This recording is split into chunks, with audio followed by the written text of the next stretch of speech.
Hey guys, in this video I will show you how you can fix black screen in Overwatch 2. So the first thing what you can do here, you can open up Battle.net and then press this little gear icon and then press check for updates.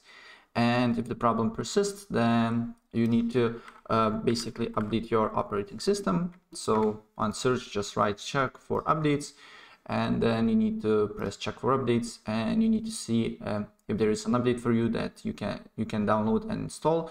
And if there is, please download it, install it, and then restart your computer.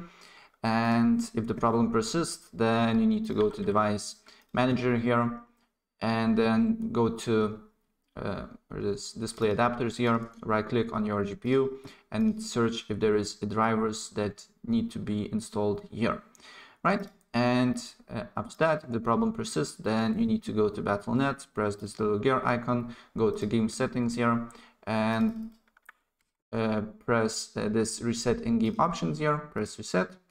And if the problem persists, then enter this code here. And then press done, restart your computer, and the problem should be fixed, right? So that's pretty much it. And if I help you out, please press like button and subscribe for more. Take care. Bye.